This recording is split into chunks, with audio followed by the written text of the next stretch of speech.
안녕하세요. 최호선 목사입니다. 자, 오늘은 우리 사무엘하 기초 지식에 대해서 함께 우리 알아보는 시간을 갖도록 하겠습니다. 자, 사무엘상의 이야기를 통해서 우리 사무엘 그리고 사울 그리고 다윗의 그 이제 이야기를 함께 우리 말씀을 통해서 묵상을 하셨을 것입니다. 또 그 안에서 우리 하나님이 주신 많은 은혜들이 있겠죠. 자, 이번에는 우리 이어서 이제 사무엘하 이제 내용을 함께 간략하게 우리 살펴보도록 하겠습니다. 사무엘하는 여러분들 크게 두 이제 주제로 나눠서 볼 수가 있습니다.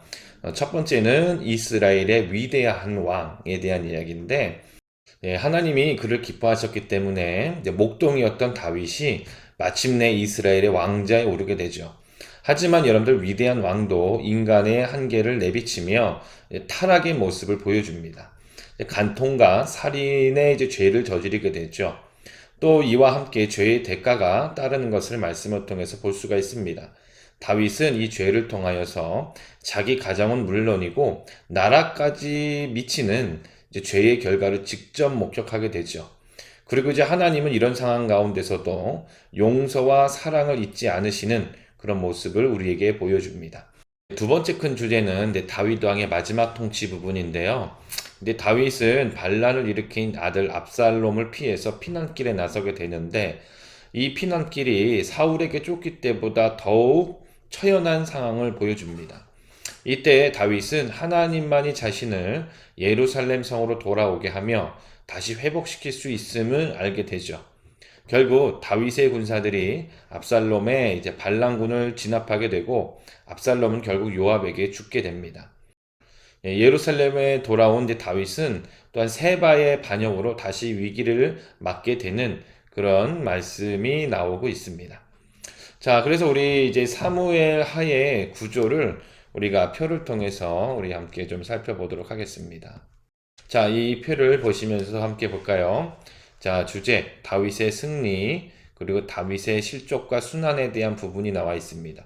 이 세바의 반란까지 제가 좀 아까 말씀을 드렸고요. 또 여기 21장부터는 부록 부분입니다. 그래서 아마 추가로 이런저런 이야기들이 들어가 있는 말씀이에요. 자, 보시면 1장은 다윗의 애가에 대한 부분이고요. 2장에서 4장은 유다 왕 다윗, 5장은 온 이스라엘의 왕 다윗, 6장은 하나님의 계획, 7장은 하나님의 언약, 8장에서 10장은 다윗의 전쟁, 11장은 다윗의 범죄, 12장이 다윗의 회개, 13장부터 19장까지는 다윗 집안 내의 싸움이 길게 이제 나타나고 있고요. 또 20장에는 세바의 반란이 나오고 있습니다. 부록 부분에서 21장에 보면 다윗의 용사들을 설명하고요. 22장은 다윗의 승전가, 23장은 다윗의 유언과 다윗의 용사들에 대해서, 자, 24장에는 악한 인구 조사에 대해서 내용을 우리에게 주시고 있습니다. 자, 이 사무엘하의 이제 그 말씀의 목적을 좀 보면 그렇습니다. 자, 다윗은 헤브론에서 유다 왕이 된 이후 7년 6개월 동안 사울의 아들 이스보셋과 대치를 하게 됩니다. 이 갈등이 끝나고 나서야 비로소 온 이스라엘의 왕이 되는데, 이후에는 이스라엘의 원수들을 정복하고 새 수도 예루살렘을 건설하며 하나님의 언약궤도 다윗성으로 옮기게 됩니다. 또 다윗은 하나님을 위해 성전을 지으려고 계획하지만 허락되지 않습니다. 그리고 다윗이 치리하는 동안 이스라엘은 가장 넓은 영토를 확보하며 크게 융성합니다. 하지만 군사적인 승리 후에 다윗의 인간적인 약점이 드러나게 되죠. 다윗이 간음과 살인을 저지른 것입니다. 그 결과 다윗의 가정은 성폭행과 암살과 반역으로 갈길이 이제 찢기게 되죠. 자, 사무엘하는요, 다윗이라는 한 인물의 영광뿐 아니라 그의 죄악과 죄악의 대가, 그에 대한 용서를 다루고 있습니다. 이스라엘의 적들을 물리치며 천하를 호령한 다윗이지만 하나님께 용서받기 위해 낮아집니다. 하나님은 다윗을 용서하시고 그의 가문이 이 땅에서 영원히 다스릴 것이라고 약속을 합니다. 네, 이제는 우리가 그 사무엘하 부분에서 조금 더 세부적으로 함께 좀 살펴보도록 하겠습니다. 자, 먼저 1장은 다윗의 애가라고 말씀을 드렸죠. 이 부분에서는 이제 사울의 죽음에 관한 이야기로 시작하는데, 다윗은 사울을 자신이 죽였다고 말하는 전령에게 하나님의 기름 부은 자를 죽인 죄로 처형을 합니다. 그리고 애가를 지어서 죽은 사울과 요나단에게 바치게 되죠. 또 2장부터 4장은 이제 유다 왕 다윗에 대해서 말씀을 주고 있습니다. 이제 사울이 죽자 다윗은 헤브론에서 유다 족속의 왕이 됩니다. 그러나 다윗에 반대하는 세력들은 계속 존재하게 되죠. 사울의 군 지휘관들이 사울의 아들인 이스보셋을 이스라엘 왕으로 세우고 만 것입니다. 다윗은 7년 반 동안 헤브론에서 이스라엘 절반인 남쪽 유다를 통치하게 되고요. 이 기간 동안 유다와 이스라엘 사이에는 내전이 계속되게 됩니다. 그 다음에 이제 5장의 말씀인데 온 이스라엘의 왕이 된 다윗입니다. 자, 이스보셋이 암살되고 나자 이스라엘 지파는 헤브론으로 나와서 다윗과 자신들이 한 고륙임을 호소하고요. 이에 이스라엘의 모든 장로가 다윗에게 기름 부어 마침내 다윗은 이스라엘 전체의 왕이 됩니다.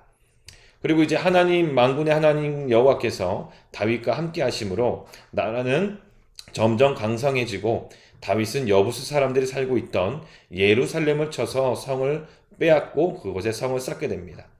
자, 6장은 하나님의 궤에 대한 이야기입니다. 여러분들 하나님의 궤는 우리 사무엘상 6장에 보면 블레셋 사람들이 돌려보낸 후에 기럇 여아림이라는 곳에 이제 머물고 있었어요. 자, 다윗은 그 예루살렘에 하나님의 궤를 안치하기로 결정합니다.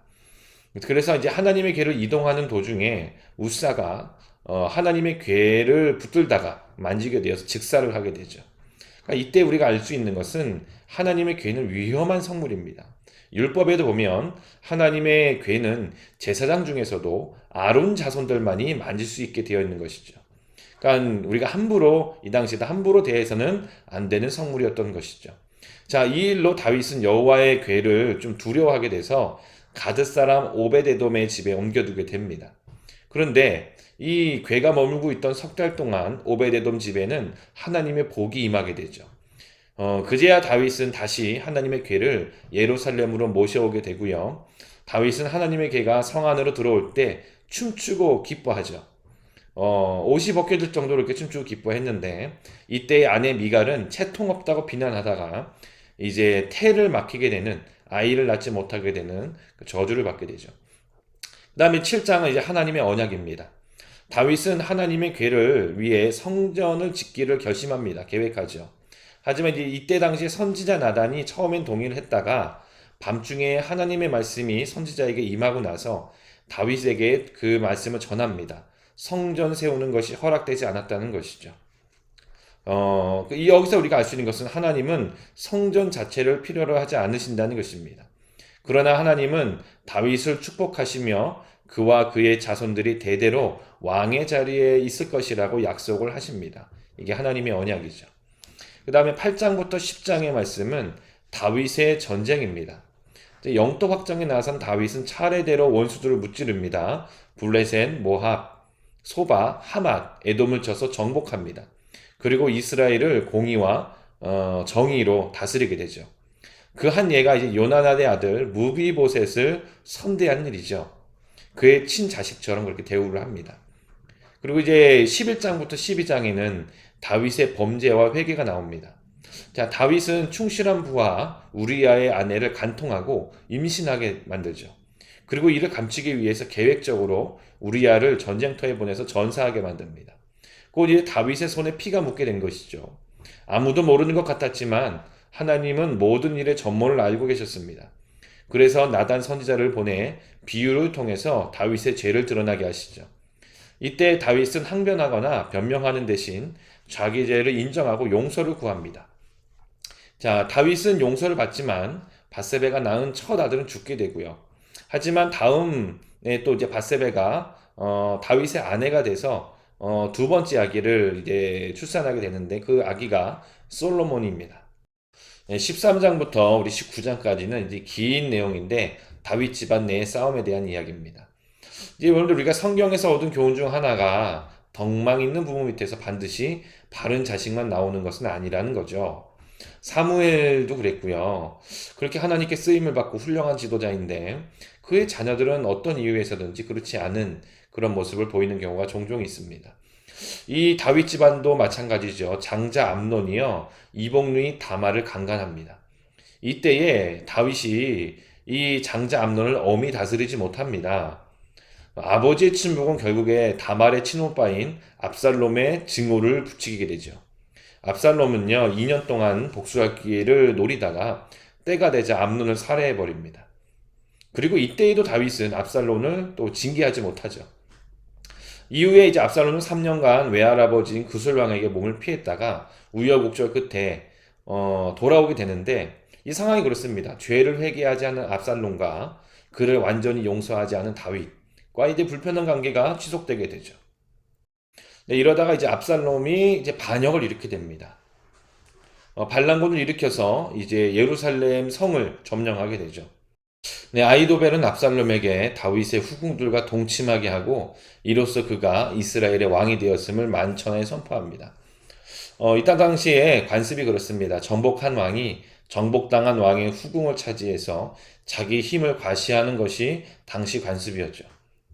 이후에 이제 압살롬은 다윗의 군대를 완전히 섬멸하기 위해서 후세의 말을 듣고 직접 자신이 다윗을 추격하러 나갑니다.